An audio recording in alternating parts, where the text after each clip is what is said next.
I have to say something. Rokk definitely knows how to put an intro on, doesn't he? So, hello, welcome once again. As you can see, Rokk isn't here. I'm filling in for Rokk, who's unfortunately unable to be with us today. This is CloudBurst, the next generation of discussion shows. If you're interested in cloud gaming and intelligent conversation, this show is definitely for you. Each week, we tackle just one cloud gaming question, no holds barred, and no platform is left unturned. The panel are instantly recognizable and highly respected content creators in their own right, each renowned for their deep insight, wide knowledge, and long list of achievements. Before we begin, let's say hello and to our amazing experts here. And Avery, how are you and how's your week been? I'm doing good, Duncan. Thanks for rolling with Rokk out today. We appreciate you jumping in and helping to moderate the discussion today. It's been a good week. It's going to be a good next week. It's going to be an even better week after that because it's Turkey Week. We here in the States get to fill up on all that turkey goodness. So excited. That's good to hear. Clive, what about you? Yeah, it's that time of year from a gaming point of view, but particularly pertinent year that comes around every few years, as it were, with the big console launches. And so there's a lot of attention on gaming generally, a lot of excitement, a lot of people getting their Christmas presents early and all that kind of thing. So yeah, it's a good week, and it's just going to get better into the run up to the holiday season and stuff like that. So all good. Good to hear. Eddie, what about you? Yeah, it has been a hey Duncan. Thanks for being here. First of all, I love your new headset. I see what you did there with the headset, and yeah, it has been a good week. Tremendously great week on video gaming, and there's just so many games right now. I'm overwhelmed by a number of games. Yeah, tell me about it. It is that time where everything's coming out all at once. Lloyd, what about your good self? Yeah, first, thanks for jumping in and saving the show for this week, Duncan. That's great to have you here. It's been a fantastic week in gaming. I have my 2001: A Space Odyssey Black Obelisk right beside me, which is taking up the entirety of my room. I had to build another room to actually do the show because of the huge obelisk beside me. Spock Lloyd Thrustra. It's been a fantastic week between playing Valhalla and checking out the Xbox and all the features on Stadia and all that stuff. It's been a wonderful week, and the hits are just going to keep on coming as we soldier on to the end of the year. It has been indeed. It's just a wonderful time here, and I'm just going to jump onto that point there. And cloud gaming has made waves this week as well. Even during the launch of these new consoles, it has been good to see that the cloud stuff has actually taken front and center as well during it. Chase, what about your good self?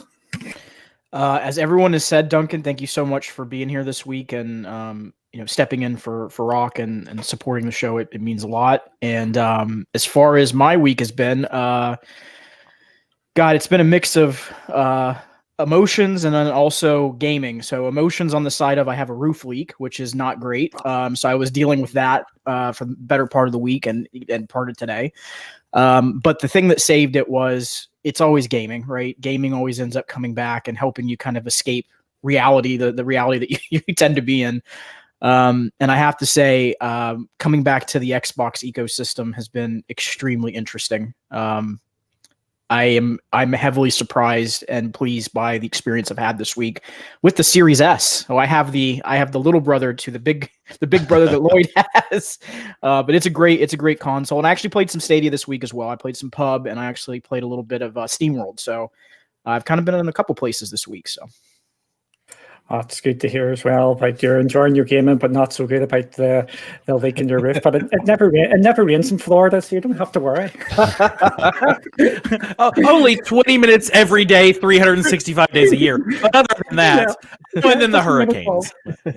What does it? We're just saying that it's the sunshine state. That's what it is. It's pure sunshine. Wise. Okay. this week we have the big question. Okay, I have to get this right. I've got a script here in front of me. So we have the Let's Burst the Cloud hanging over us today. With the question, we learned this week that xCloud is to be rolled out in new countries, including Brazil and Mexico, and we're expecting Google Stadia to follow suit. As cloud gaming largely removes the need for expensive hardware, does the panel believe cloud gaming could be a game changer for emerging nations? So it's a big, interesting question here, and I wasn't sure if I was allowed to mention the CloudBurst stuff with your situation, Chase, but we'll start this off today with Clive. What is your take on this?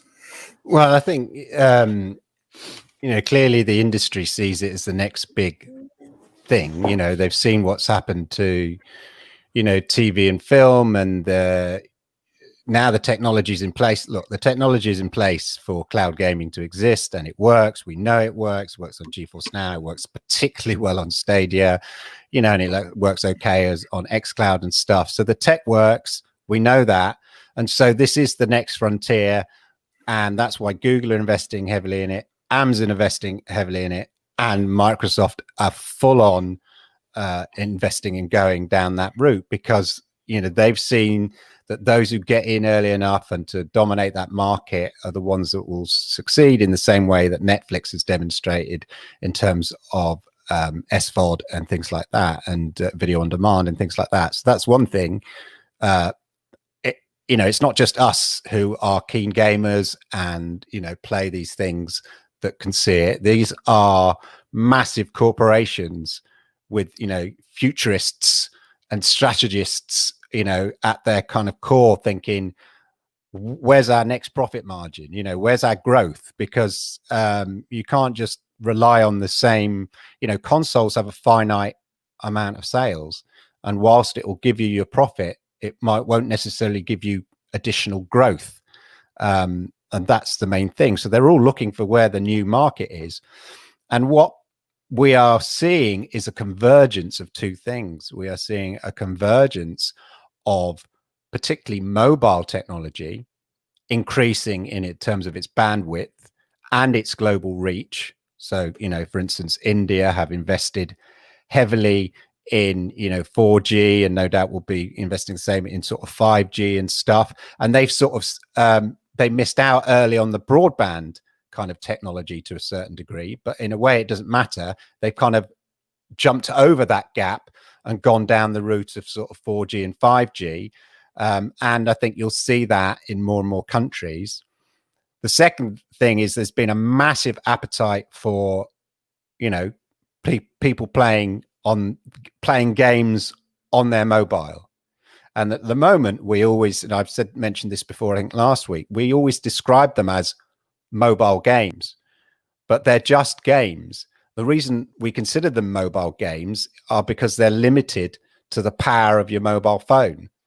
Well, cloud gaming doesn't limit the quality of the game to your mobile phone. So it's just games. So there is a clear appetite for games. And as I've mentioned loads of times, before PUBG was banned in, India, they saw the potential there and did a PUBG specific mobile version. Call of Duty has a global Call of Duty mobile version. There is an appetite for these sort of AAA games. And at the moment, they've been restricted to mobile phone versions of them.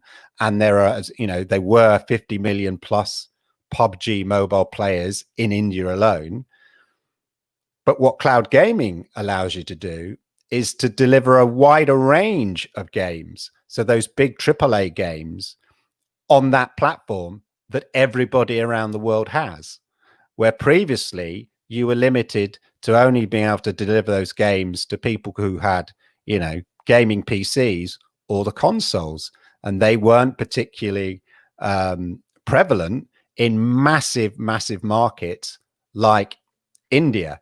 So the technology is now in place for India in order to get the cloud gaming, and then the affordability of being able to, get mobile phones, get the 4G, play AAA games on your phone is now an offering. And that is why the Googles and the Amazons and the Microsofts and everybody else see this as the next, as Phil Harrison said, the next 2 billion gamers, because the gamers are already there. They're just playing games that are limited to the ability of their mobile phones. Cloud gaming gives them access to games which could only previously ever be played on larger platforms like consoles and gaming PCs. So absolutely, this is the next growth for the gaming markets, and that's why you have other technology firms like Amazon and Google wanting to come in now, because they've got the ability to reach those people as well.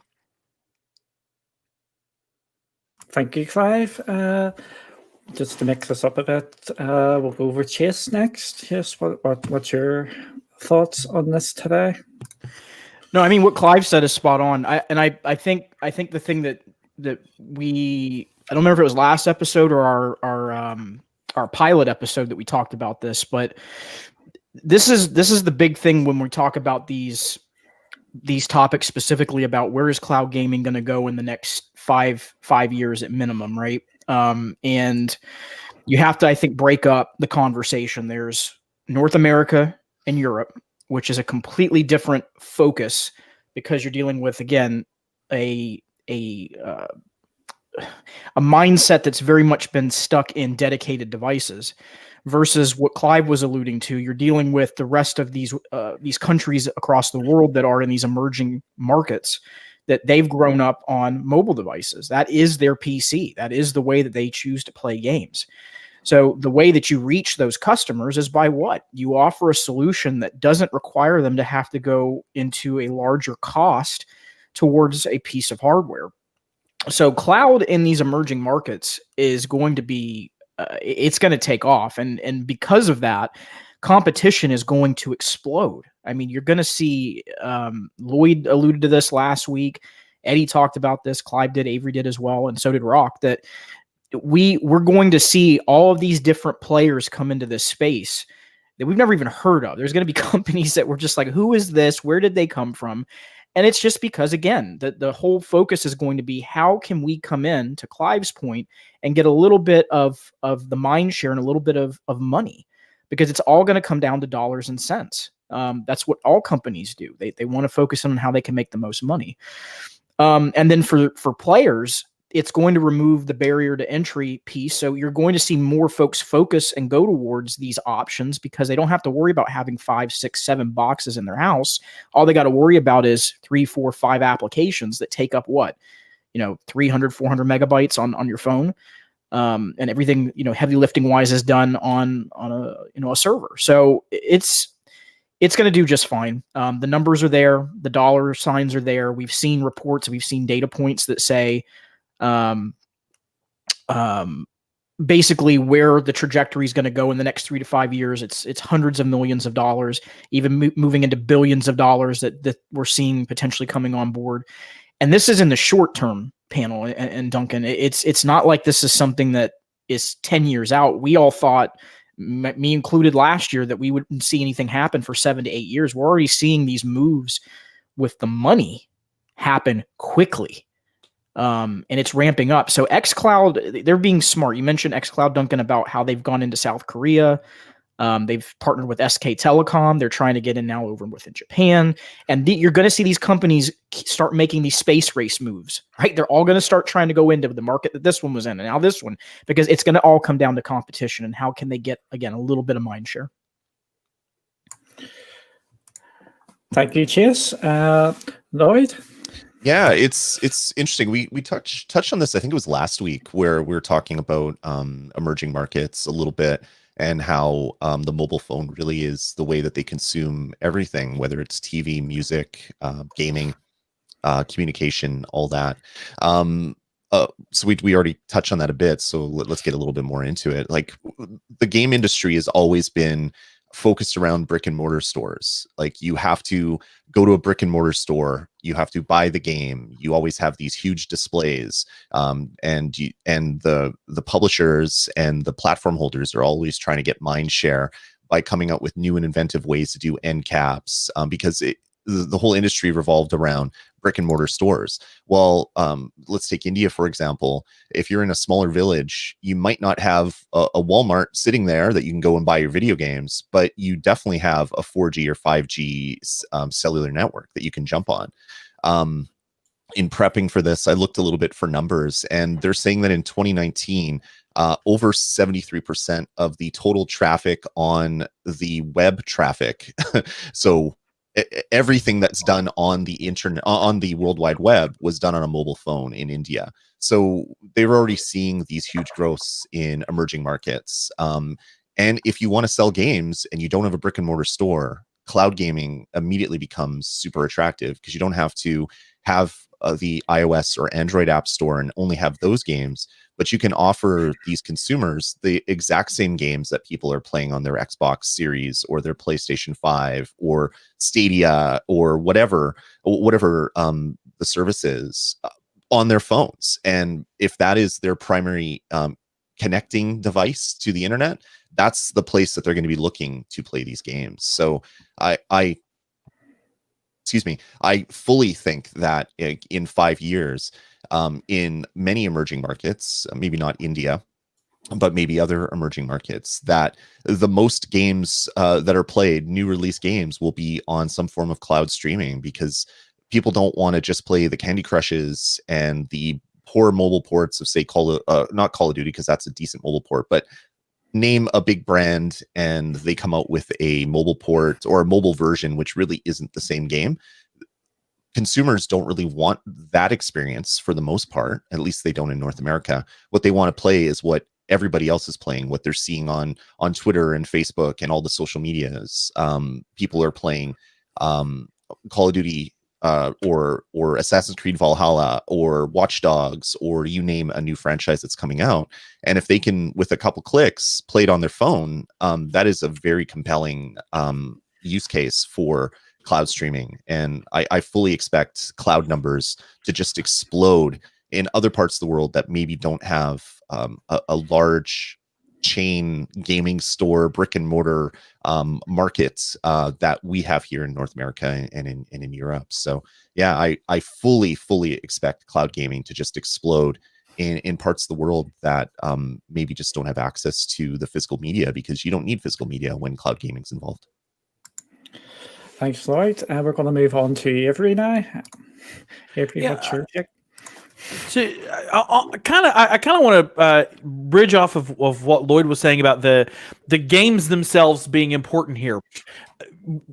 If you look at mobile gaming, you're pretty much falling into a couple of categories. You've got your casual game, what we traditionally think of as mobile gaming games, your Candy Crushes and all those little make an army kind of things, and those kind of games, the ones that are always in the ads on the mobile games for other mobile games that are all just trying to get you to buy more microtransactions. That's the whole purpose of those games, is to bring in microtransactions. Then you've got games that are trying to be, I don't want to sound mean, but trying to be like real games. Like, there are a ton of MMOs, big old finger quotes, on Android and iOS that are really just crap. Like, they're trying to be WoW, but with no budget and probably off the shelf, Unity meshes, and the whole goal is to get you in there so that you buy the super mega golden feather pack to get your double plus unicorn mount and all that crap, because there are a bunch of people who would totally play WoW or Final Fantasy 14 or any of those, old school RuneScape or whatever, if they could play it on their cell phone.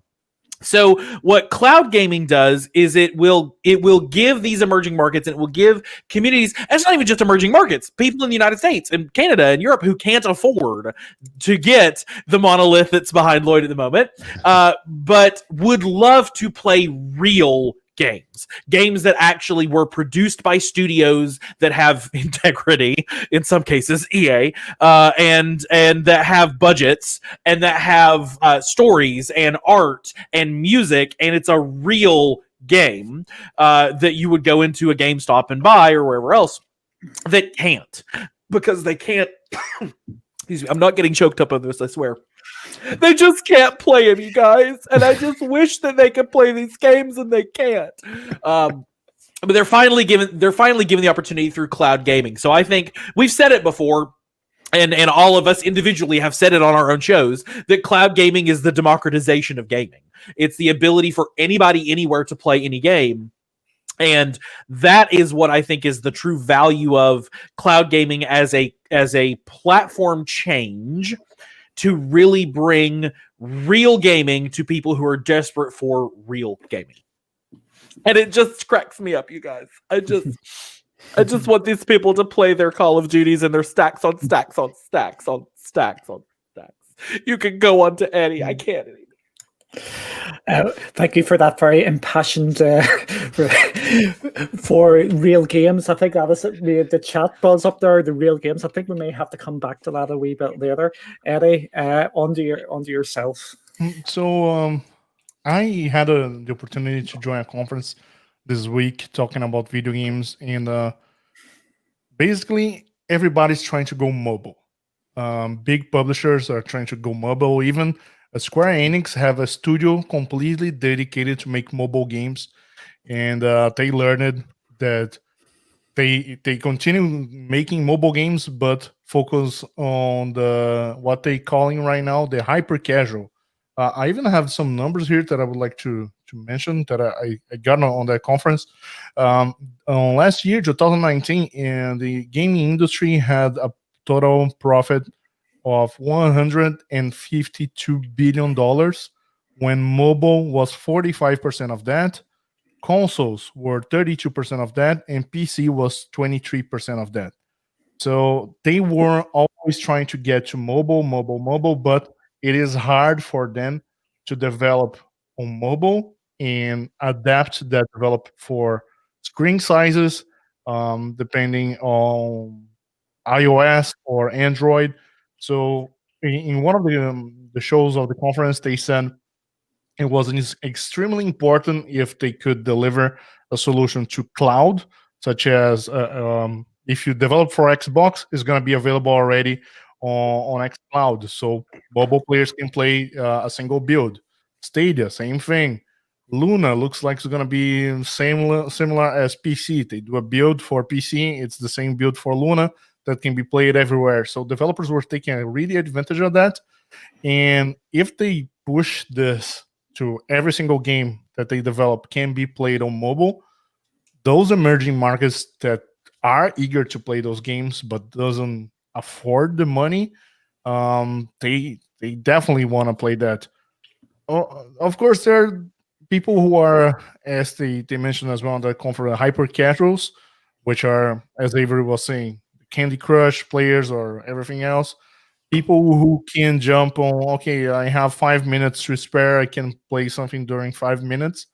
So in that scenario, there are companies trying to make games like Outcasters, which will bring a competitive game that you can play a match for 5 minutes, and then you just move on. So it's interesting to see that the whole industry is thinking on what's going to come on the next years, because they know the number of players and where the number of money it is actually, big chunk, it is on mobile. So they're trying to get players from mobile. I know North America and Europe, those they don't care. But even the big esports teams in North America are starting to create teams to play like Call of Duty Mobile, for example. But that's a separate discussion from what we're talking today. We're talking about the emerging markets. So I feel like the emerging markets will take a huge advantage of cloud gaming, because even though if we have those so-called mobile games today, and games like PUBG, that they needed to create a special light version for the mobile, or other games such as it's called Free Fire, which is a straight copy from PUBG, and very, very much popular. If you go on YouTube and see the most viewed game, probably is going to be on the top 3. And or even Fortnite, when once Team Sweeney said we got to ship Fortnite for 9 different platforms. So they spend a lot of time to make those updates, and the cloud gaming will help them on that. Emerging markets, myself as a Brazilian, I am very happy that the cloud gaming xCloud, Project xCloud, is arriving in Brazil next Wednesday. It's arriving just as was the beginning of the xCloud project. It's going to be a closed beta. You have to subscribe, and if you get accepted, you will be testing. And I've already seen a huge positivity on the cloud gaming community in Brazil. Most of them right now are towards GeForce Now. They use GeForce Now, even though GeForce Now is not not available in Brazil yet. But I'm really, really eager to see the evolution of cloud gaming, especially for the emerging countries. Thank you all for your openings there. Does anybody want to respond to? Yeah, just saying. So the big gaming companies, they create these big IP, and it's all about exploiting that IP, and that's why, as Eddie touched on, you've seen adaptations of the big gaming IP to work on a mobile. So originally, the Fortnite was an adaptation to work on Android and stuff like that, and then the PUBG Mobile is an adaptation, and there's 50 million there were 50 million players in India, and I just looked up the Call of Duty, they did a mobile adaptation, 250 million downloads. So there's a market there. And it's only because they're having to adapt it to work on, they know that the mobile phone is a platform upon which people play. And I know there's some people in the chat are going, well, I only use my phone for texting and phone calls. Well, that's because you have access to, a decent gaming PC, console, etc., etc. So I mean, if you've grown up with nothing else, as some, I think as Chase said, watching TV on your phone, watching films on your phone, playing games on your phone, doing all that. Like I remember there's a whole generation that's growing up that doesn't do things in the conventional way that us slightly older people do. So, I said to my teenage daughter, do you want me to put a TV in your room? And she said, boomer. Yeah, exactly. She said, Generation X. She said, what's the point, Dad? I'll just watch it on my computer. Right. She's not interested in having a TV. And I said, but surely it'd be a TV, put it in your room, it'd be nice, it'd be much bigger. No, I like watching, and I'll go in and she's watching on her phone. I'll say, don't you want to watch that on the computer? She goes, no, I'm quite happy. I like, so it's like, it's a habit that people are used to, to doing things on their mobile phones. So the platforms are there. The culture of consuming content via that platform is there. Big IP, big publishers are adapting their games because they've got an eye on markets like India and China. And it's not just the Western companies. I mean, as Lloyd mentioned, there are companies we don't know of, but are very big in China and stuff, already doing mobile and cloud things on a massive scale. The company that did the work for Nintendo for their cloud stuff is very much based in China. Tencent are investing heavily in that kind of stuff as well, because they know there's that India is a massive market, China is a massive market. So it's not just the Western sort of tech companies doing it. We know that China, from a tech point of view, is a massive player, and that the Asian Pacific market in terms of gaming is larger than America and Europe, put together. So as I say, the big IP know that there's this market there. That's why they do these adaptations for mobile phone. And as Eddie touched, surely it would be much better to do one kind of version and then make it accessible on different platforms. And that's what cloud gaming kind of offers these publishers. So, there's plenty of evidence that the market is there, and there's plenty of action from publishers and stuff who've demonstrated that they know the market's there, and cloud gaming gives them an easier route to that market than finding a company that can suddenly turn Call of Duty into a mobile phone version. Well, Clive, to your point, just two quick things. So one, that's the thing that I think it's hard for us to see beyond the ocean that exists, meaning we Yeah. can't see the land on the other side of the horizon, is we are so ingrained into dedicated devices in North America and Yeah. Europe. We don't understand when we say, well, mobile gaming is not gaming. That's not true. To us, it may not. You may not feel Yeah. that way. Yeah. But to the rest of the world, it is. That is the only way. Like when that ROG3 phone came out, you should have seen the outcry of support that existed in all of these countries that were like, that's going to be my new PC, because it is their PC. That is how they consume media. And I think we have to get into that mindset. And I think the second thing that is very, very important that I want to come back to that we talked about this past week is this is where this space is going to get extremely interesting, is delivery methods. And it's going to come down to 5G, satellite. And again, why am I bringing up satellite in particular? What did Microsoft just do in the last 2.5 weeks? It directly did a partnership with SpaceX and with Starlink, right? For Azure direct connection to satellite infrastructure.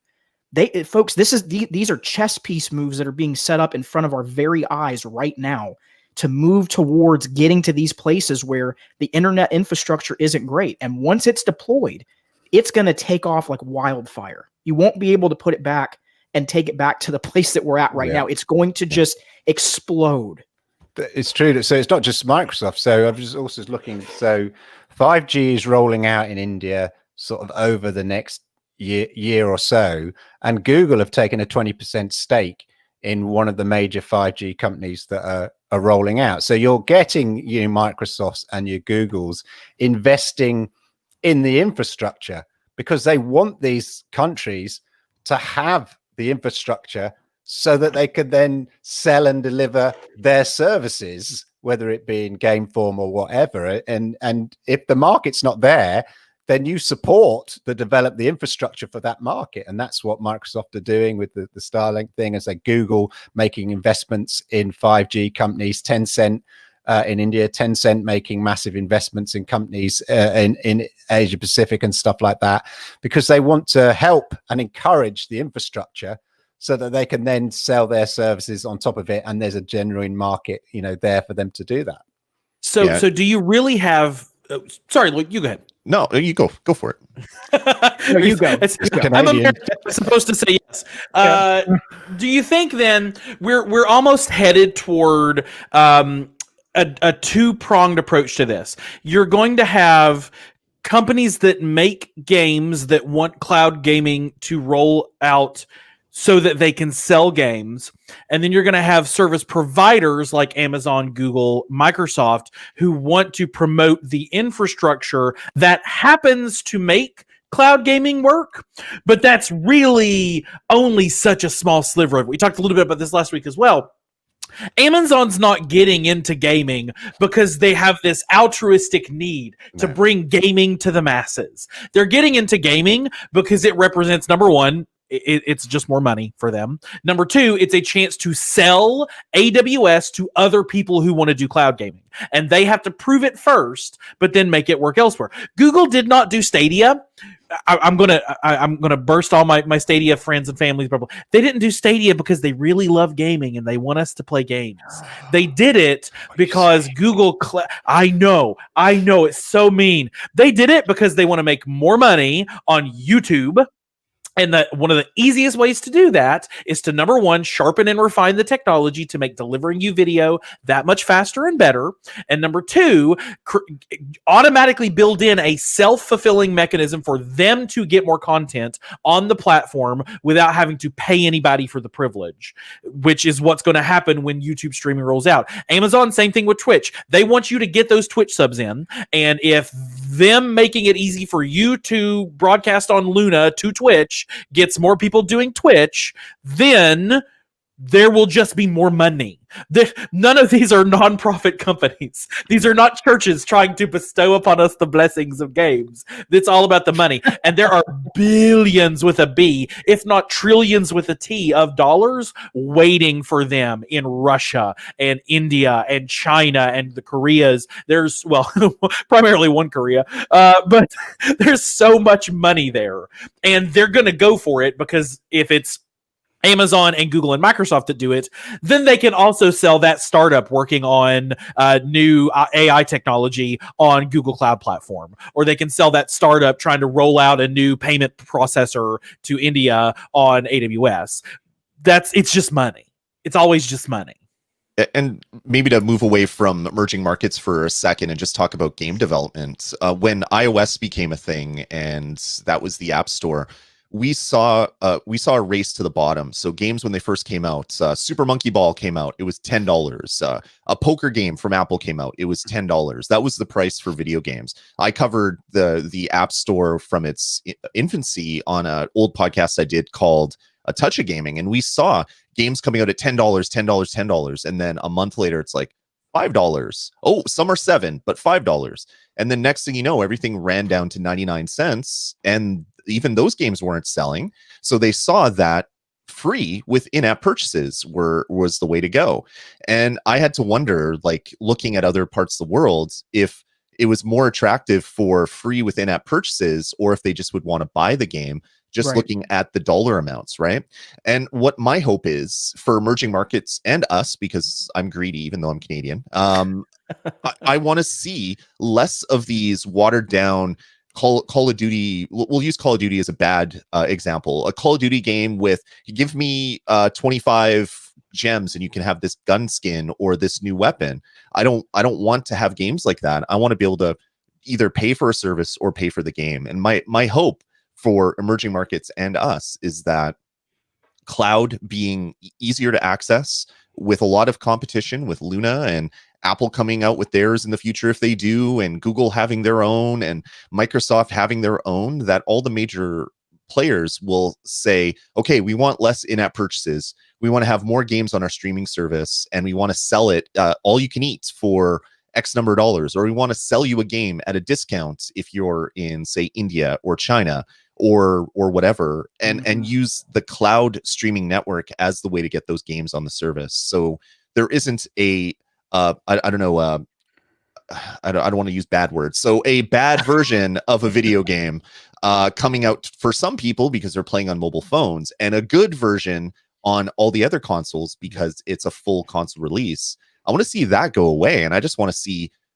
Assassin's Creed Valhalla comes out and it's playable on every console, every streaming service, everywhere. Doesn't matter what part of the world you live on or live in, and or on, I guess, is also accurate. I want to see the I don't know, the embracing of the whales out there that spend $500 on a mobile phone version of the app to go away, and yet everybody plays the same versions of the games. And that's going to be a huge benefit to emerging markets because they're getting versions of games that they maybe not have had access to.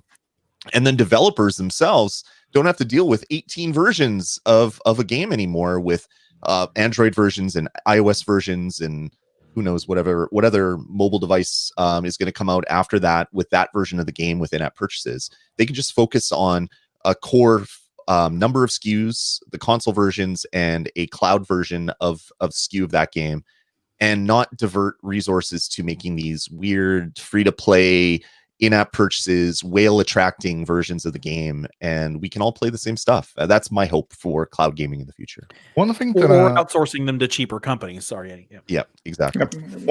one thing that I'd like to highlight here and hear your comments, guys. It is most of those countries they use mobile devices, and that's already clear.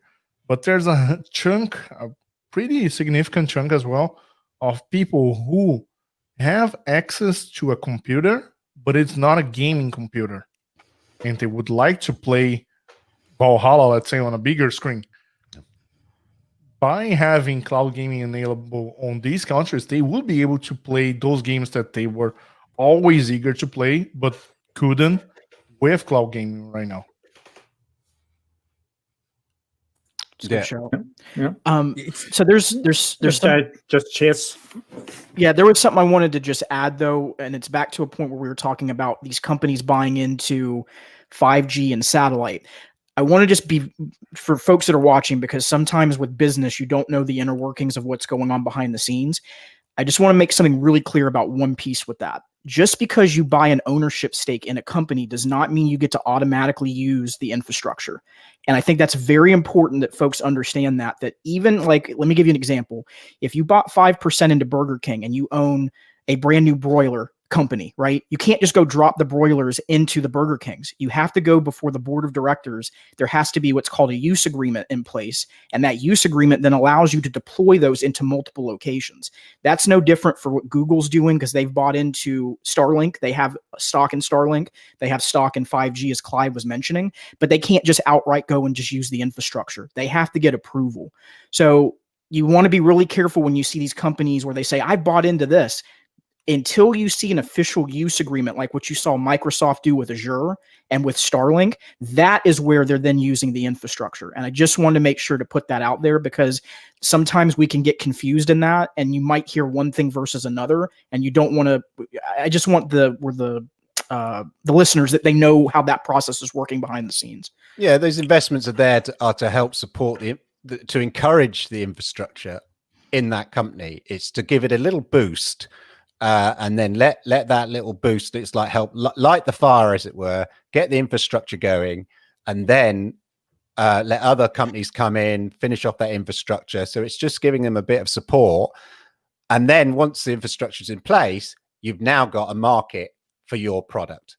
And that's just classic business, is to seed the market or help seed the infrastructure for your market. The other thing, just touch on what Lloyd was saying, is that we've already seen with the big publishers, they recognize that people just want to play games on their devices and they want to play games with their mates, irrespective of the device their mate is on. And the head of EA Studios, I forget her name, Lara, forget her name anyway, but has said that that's part of their strategy with pushing towards making everything cross-play and cross-save. You've seen with Ubisoft Connect and Ubisoft Plus, it's all about you subscribe to Ubisoft Plus and you can play it on your PC or you play it on your Luna or, you know, when it's on Stadia, it doesn't matter. It's cross-save in terms of cross-progression and stuff like that. So they see that strategy, this idea of because they just want people playing their games. And they recognize nowadays that people play their games with their friends and their friends might have different devices. So they've seen that that's the strategy. Make your game available on a wide range of platforms and make it so that those players can play with their mates who might be on other platforms. And then the other thing, just touch on about why Amazon and why Google, you know, kind of go into these things. As Avery said, you know, it's all about the money. But part of it is about keeping people in their ecosystem. And if people are watching a lot of film and TV, you think, oh, okay, we'll provide a film and TV service to keep them in their ecosystem.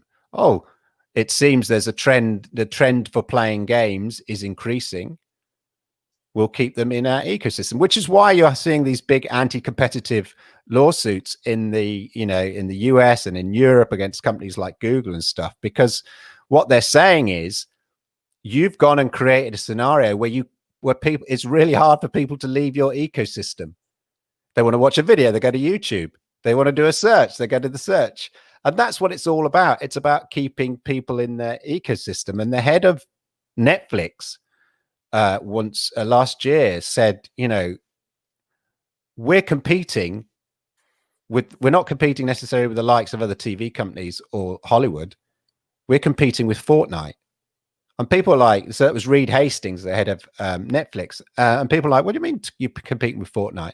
Because it doesn't matter about the entertainment. It matters about the eyeballs and the hours that people are spending in a certain ecosystem.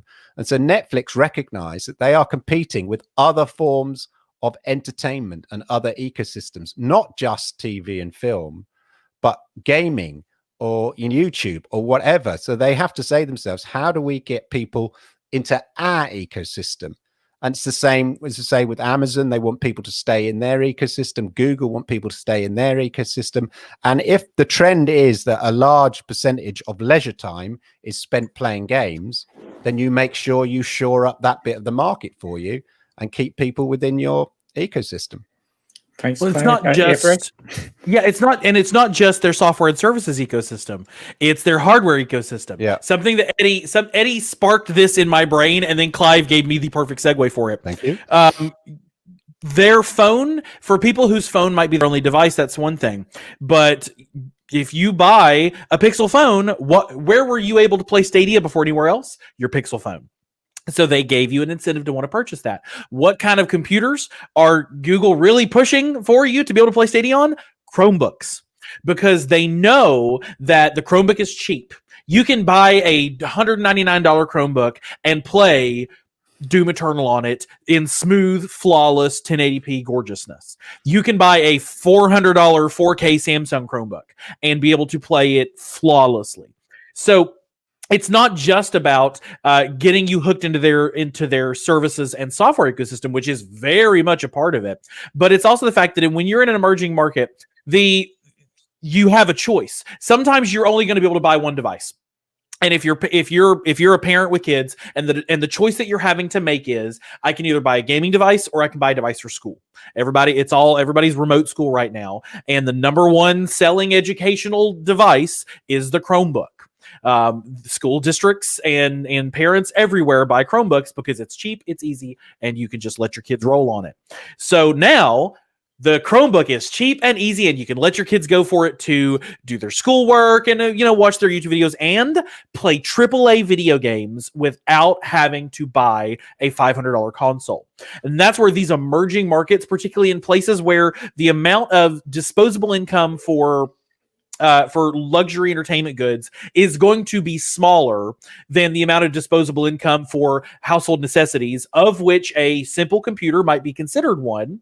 Suddenly you bring cloud gaming into it and you say, okay, we know you can't afford the $500 Xbox, $500 US Xbox, but you got to get a device for your kids anyways, because they got to do homeschool right now.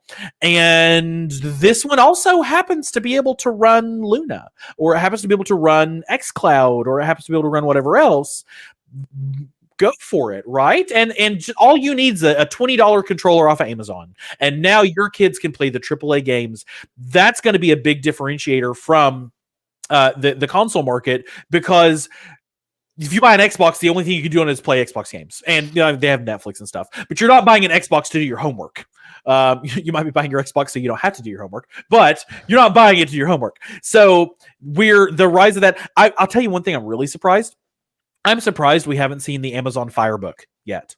I'm really surprised Amazon has not released a laptop with some version of Fire OS on it, which would then be sold as a Luna device and an Amazon Prime Video device and an Amazon Music device. I bet you there's R&D happening right now on that. Yeah, they were burnt a bit by the phone, weren't they, though? There were. Lloyd? I just want to say, like, the companies tying their hardware to the software wants, or tying the software wants to the hardware that they want to make, is 100% correct. Like, I bought a $400 Chromebook for my son's schooling last year because he was remote learning.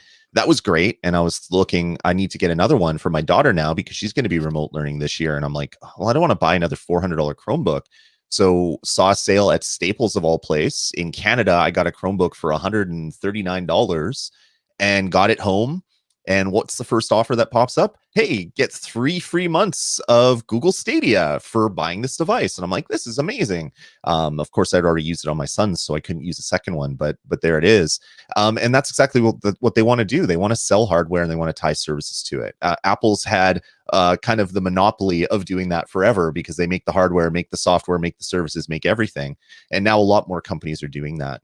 But when you look at emerging markets where you have a lot of kids going to school, not a lot of money potentially, what kind of machines are these people using? They're using their phone, or they're using a cheap $99 Chromebook, and they're pairing that to their phone. So now all of a sudden this becomes a AAA game playing combination where you're streaming on Stadia, Assassin's Creed Valhalla, using the data from your unlimited cell phone plan, and you're playing the next gen of gaming on a $99 Chromebook that was supplied to you from your school for going to class.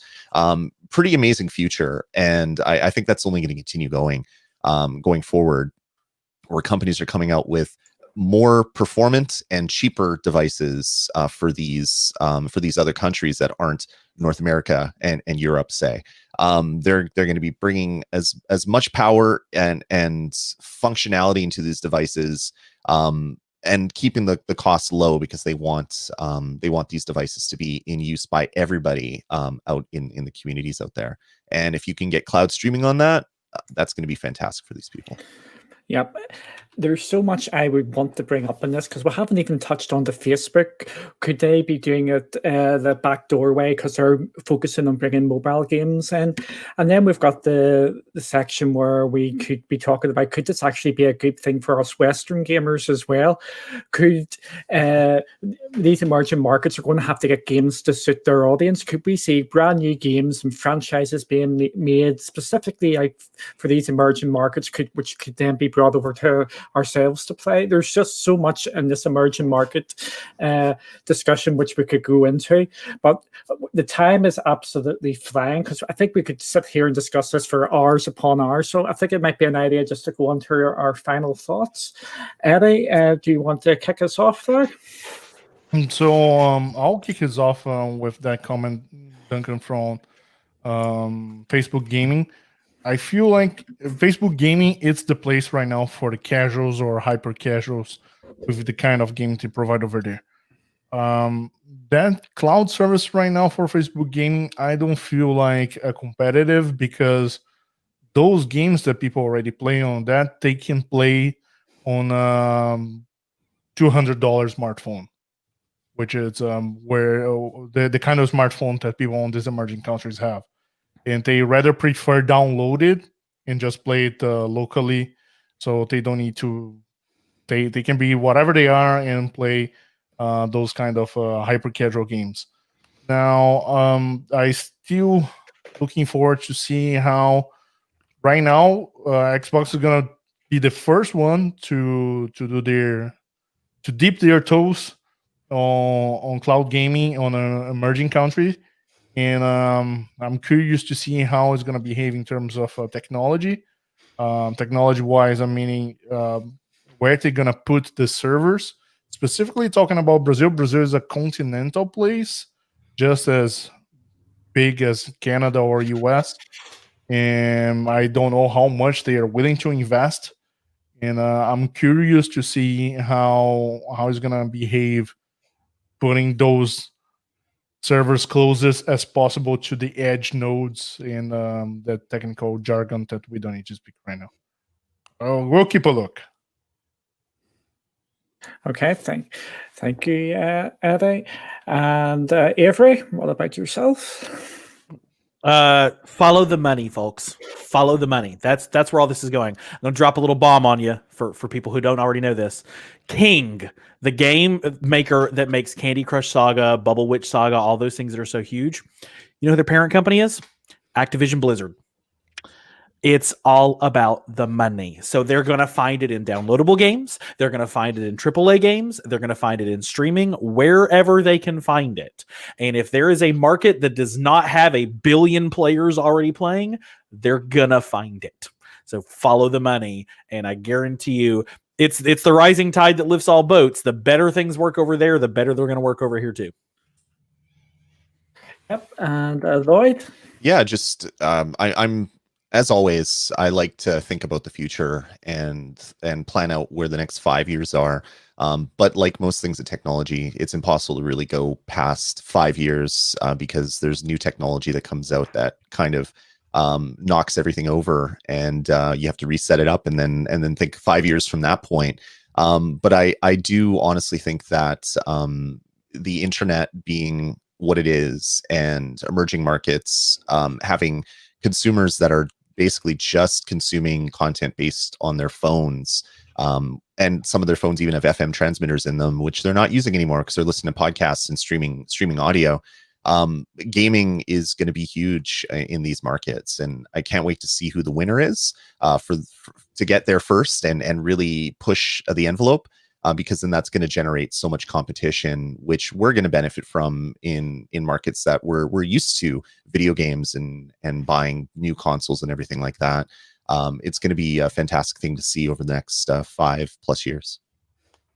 Thanks, Lloyd. Chase? Well, Lloyd, my favorite movie of all time is Back to the Future. So let's jump in the DeLorean. Let's go 5 years into the future and let's find out who wins. It's not going to happen. Marty with cloud gaming, Marty. But I basically what Lloyd and Avery have said is how I feel. One, it's all about the money. These companies are all about dollar signs, and they're going to find what's going to be the easiest way for them to make money. And two, the market's going to determine the winner. We're not. We can sit here all day and talk about what we think is going to happen here or there.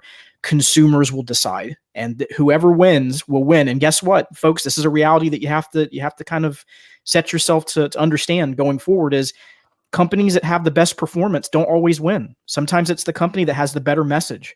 So you want to be real careful that you don't set your expectations so high that you get let down by any company. And I'm saying that respectfully for anyone, whether it's Microsoft, Google, whoever it is, because it's going to be dictated by the marketplace.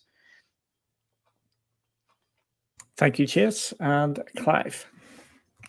Yeah, I mean, I think it's interesting, Eddie mentioned about, we've got, so big companies in China and stuff. And are we going to start, and with these emerging markets, are we going to start seeing the influence of those emerging markets on games and then come back here? So with the Black Myth Wukong game, which is a Chinese, developer, and there's a lot of excitement in the West for it. And then the Xbox have got, is it Crossfire, which is one of the most popular on PC online PvP games in China, and Xbox have invested in that and doing a single campaign version. They bought the trial version, the PvP version for Xbox for a while, but I think they're doing a campaign version of that for the Xbox as well. So we started to see that kind of back and forth sort of two-way traffic now from kind of, where there's emerging markets. And then the other thing is in terms of technology as well, I've seen various people on Twitter sort of say it won't be 7 or 10 years until cloud gaming really takes off. No, cloud gaming is taking off now, because in 7 to 10 years, you're going to have 6G. And, China have just sent a rocket into space with a 6G satellite to test it out. And in the UK, there's a university department looking at 6G innovation right now. So I remember when I first had Netflix, I didn't even have fiber to broadband, and so it was a bit rubbish. I live in the village. It took a while before fiber to the cabinet, or not even fiber. I still don't have fiber to the house. It's still fiber to the what we call to the cabinet, but it's plenty enough to play Stadia and stuff. But I remember, that was what, 10 years ago, maybe less, that we didn't have fiber in the village. So that's a really short period of time. So in 5 years time, things are going to look radically different in terms of the amount of people who have the technology and infrastructure necessary to play cloud gaming at the level that we're all playing it now. I mean, I'm really envious of everybody who has 100 plus megabits. I only have like 50 to 60, but that is absolutely plenty to play Stadia on and get 4K and all of that. And so that's going to be pretty low down the sort of level of what people have in 3-4 years time. Everybody's going to have that as a minimum. And then when you start getting to 5 to 10 years, you're going to start seeing 6G and crazy stuff like that. And that's just ridiculous. Thank you, Clive. Thank you all for taking part here today, and thank you all for watching. Next week, this will be part of Stadia Super Saturday. Yeah. So there's a full day. It's a day and a half full of Stadia content, and the show will be there. And Rokk, touch wood, should be back, and you don't have to see my ugly mug again. So. We'll have you So the panel itself on one day. yeah, I'm sure you don't have any opinions about any of this at all, right, Duncan? I've got no opinions at all. I'm not opinionated, and I don't stick mine out there everywhere. But yeah, thank you all for joining us, and everybody's links are in the description below if you want to follow everybody on Twitter. So again, thank you all for watching, and we will see you next week. Goodbye. Bye. Bye, everybody. Bye.